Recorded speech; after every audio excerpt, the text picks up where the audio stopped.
Picture this. It's 2 a.m. Your house is silent. You finally managed to fall asleep after 3 straight nights of hearing footsteps in the hallway. Footsteps that stop right outside your bedroom door. And then you hear it again. Thud, thud, thud. Slow, deliberate, getting closer. You tell yourself it's the house settling, old pipes, maybe the wind, because the alternative, the thing your brain is desperately trying not to think about, is too horrifying to consider. Now imagine that's not one night, not 1 week. That's every single day for years. That's what happened to the Dandy family. And by the time they finally discovered the truth about what was living underneath their dream home, it was almost too late. This is the Black Hope Poltergeist, and I promise you, by the end of this story, you will never look at your neighborhood the same way. The dream that became a nightmare. In 1980, Ben and Jean Dandy did everything right. They worked hard, they saved their money. They found a beautiful home in the Southgate subdivision of South Central Houston, Texas. A quiet, tree-lined neighborhood with manicured lawns, good schools, and the kind of peaceful suburban energy that makes young families feel like they've finally made it. They moved in with their 3 children, full of hope, full of excitement. This was it. This was the house where memories would be made, where birthdays would be celebrated, where their kids would grow up safe and loved. But something was already waiting for them.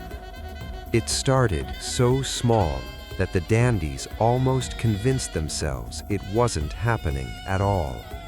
A toy car, sitting perfectly still on a flat floor, suddenly rolled across the room on its own. Jean watched it happen and stood there for a full 30 seconds, just staring at where it stopped, trying to construct a logical explanation. Uneven floorboards, maybe. Air current from a vent. A plate slid off the kitchen table. No vibration, no one nearby, just slid off, like an invisible hand had pushed it. Ben told himself it was an old house settling into its foundation. These things happen.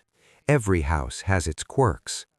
But houses don't settle in ways that make you feel like something is watching you. And that feeling, that cold, prickly, hair on the back of your neck certainty that you are not alone, never left. Not when the Dandies were eating dinner together. Not when the kids were playing in the yard. Not at 3 a.m. when the house was supposed to be completely silent. It never left, because something was always there. When it escalated. Within months, whatever was in that house stopped pretending to be subtle.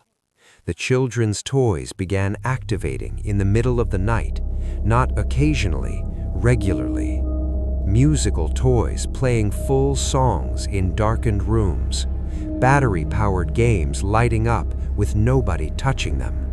The family would lie awake in their beds, listening to cheerful, tinkling children's music echoing through the hallway at 2, 3, 4 in the morning. And there is nothing in this world more deeply disturbing than cheerful sounds in the dark.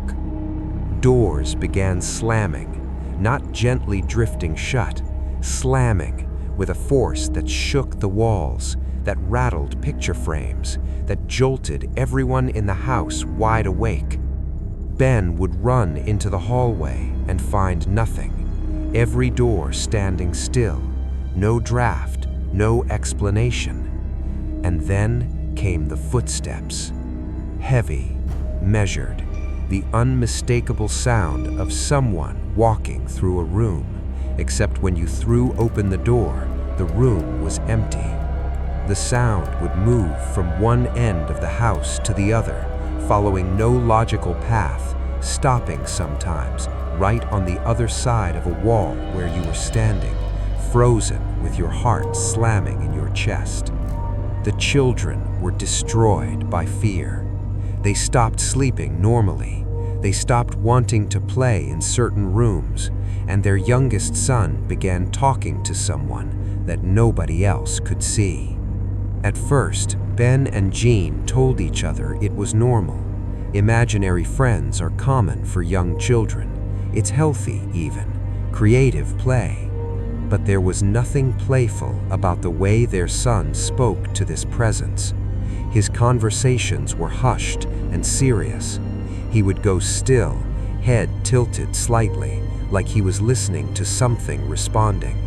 And sometimes, he would come find his parents with a look on his face that no child should ever have, and say things that made their blood go cold.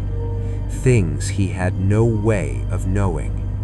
Things about people who were dead. The violence begins. Here is where the story crosses a line that most haunting accounts never reach. Most paranormal phenomena, if you believe in such things, stays in the realm of the frightening but physically harmless. Bumps in the night, cold spots, the sense of a presence. Terrifying, yes. Dangerous, no. The Black Hope Poltergeist was different. Family members began reporting being physically touched by something invisible, not gently, aggressively, shoved from behind when standing at the top of the stairs, scratches appearing on skin with no source, the sensation of something grabbing an arm or a shoulder with genuine force. And then came the night that changed everything. Jean was alone in the hallway when it happened. No warning, no build-up. An invisible force struck her with such violence that she was thrown sideways into the wall with enough power to leave bruises.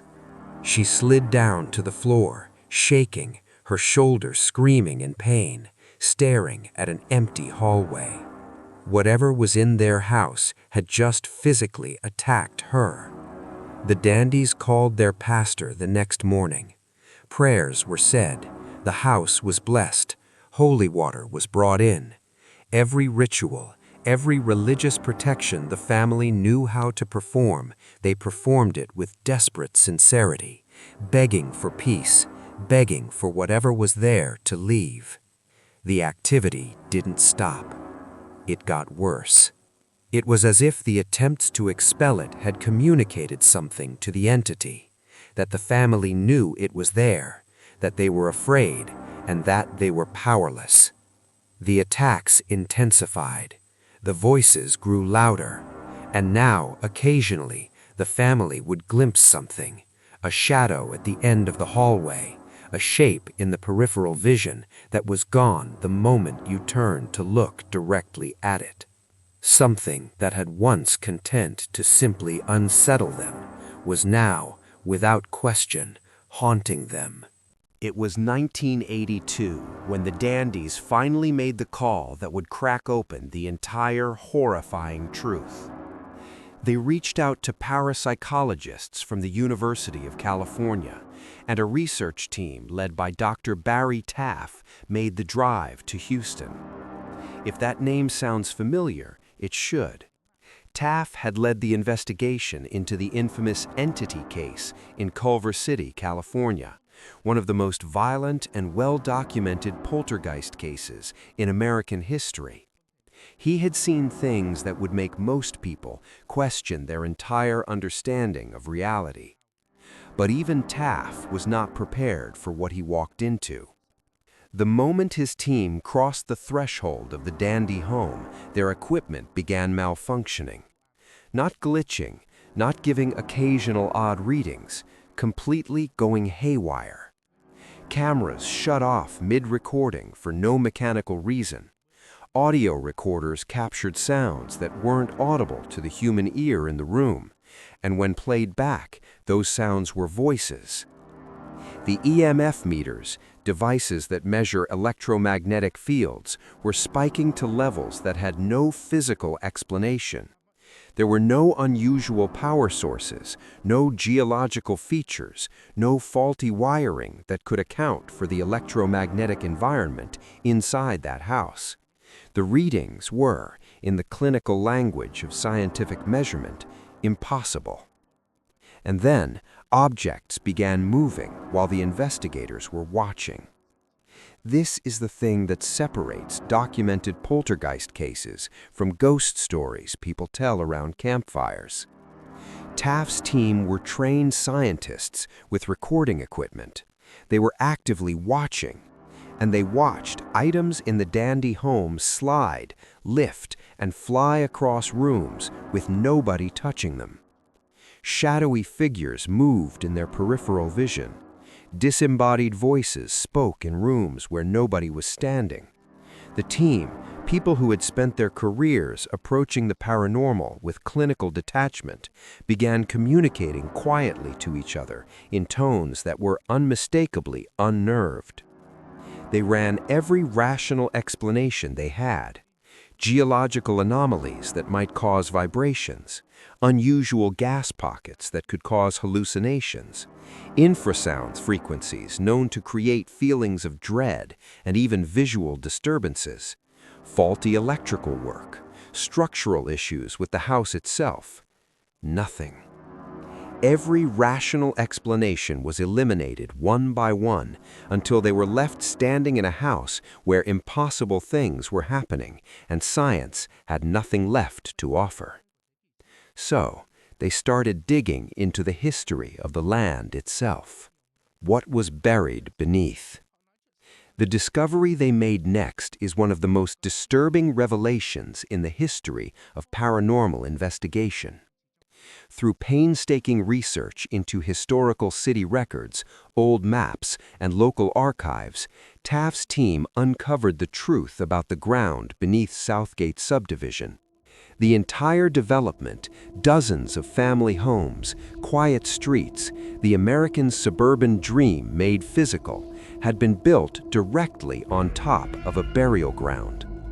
Not a burial ground that had been properly excavated and relocated, not a cemetery that had been handled with any degree of respect or legal oversight, a burial ground that had been bulldozed.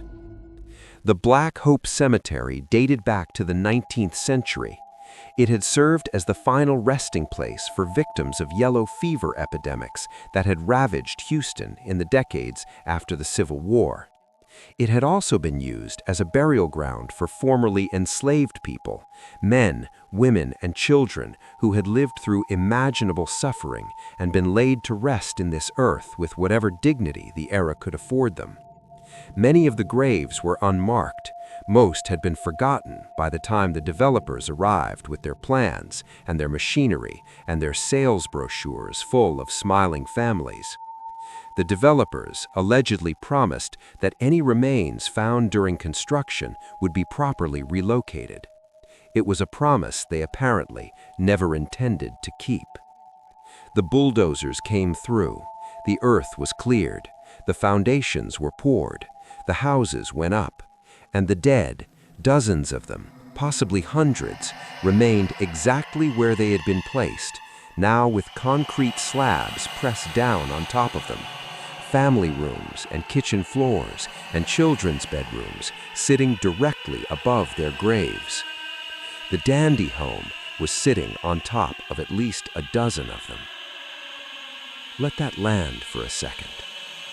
The bedroom where their children slept, the kitchen where Jean made breakfast, the hallway where she was thrown against the wall, all of it sitting directly above the graves of people who had been left there, forgotten, their existence erased from every record except the ones that Taft's team had just been spending weeks digging up.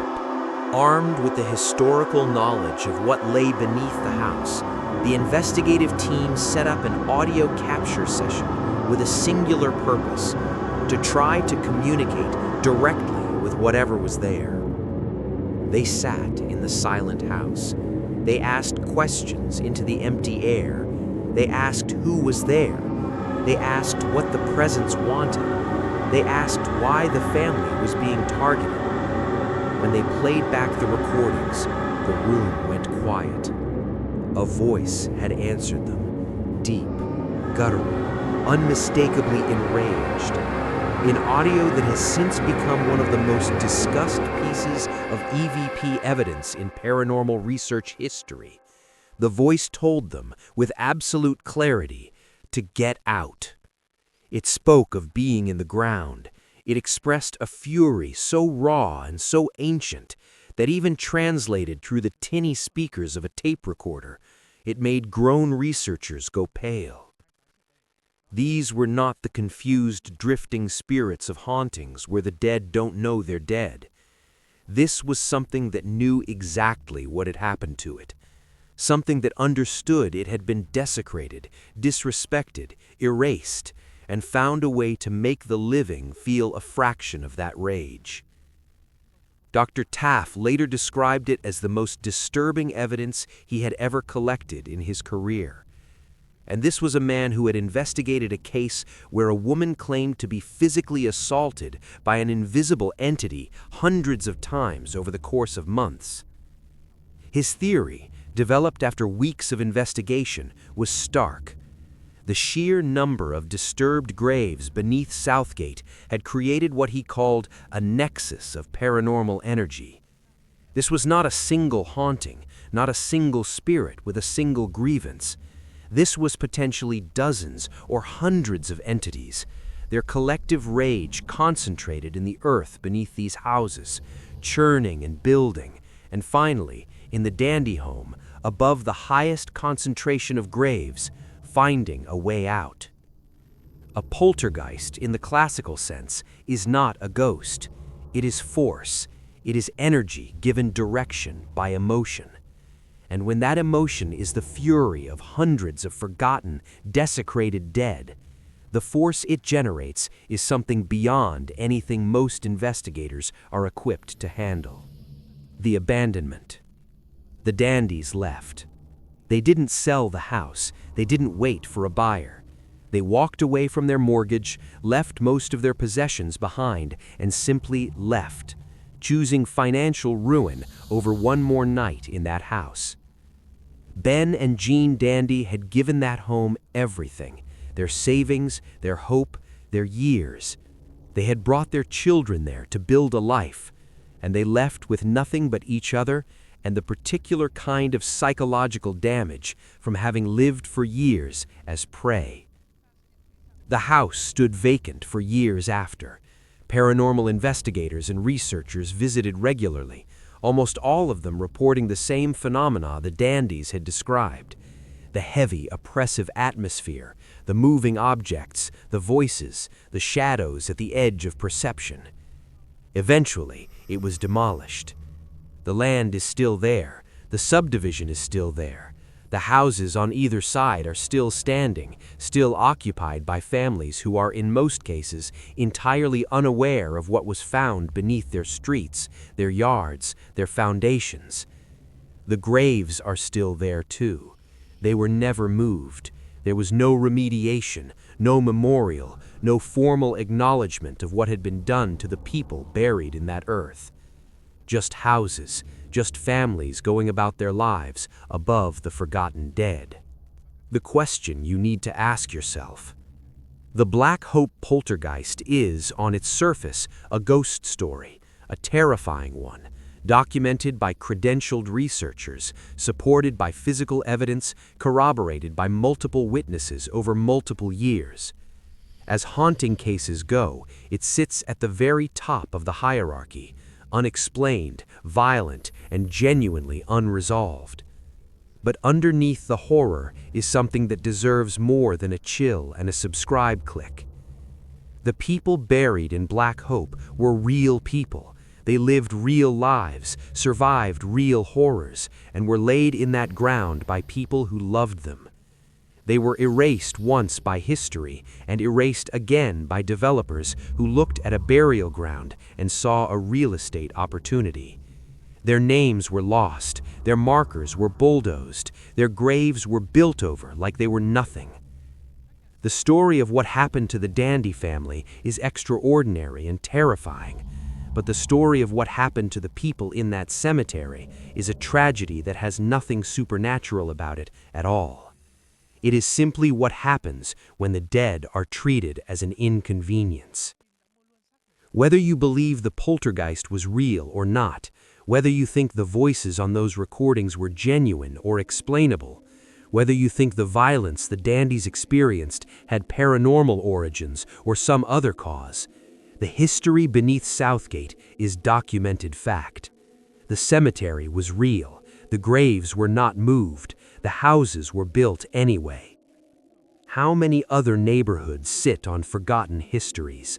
How many other burial grounds, particularly those belonging to enslaved people, to epidemic victims, to the poor and the marginalized, whose deaths were never considered important enough to properly record, lie beneath the foundations of ordinary American life?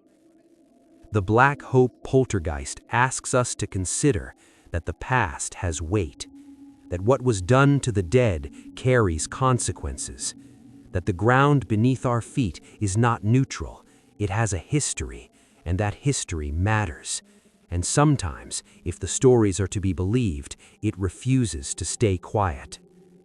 The Dandy family heard it, felt it, were driven from their home by it. And somewhere in Houston, Texas, beneath streets where children ride their bikes and families barbecue in their backyards, the Black Hope Cemetery is still there, still waiting, still angry. If this story left you unsettled, good, it should. Hit subscribe, because the histories buried beneath our world are darker and stranger than most people ever dare to look at. And we look at all of them.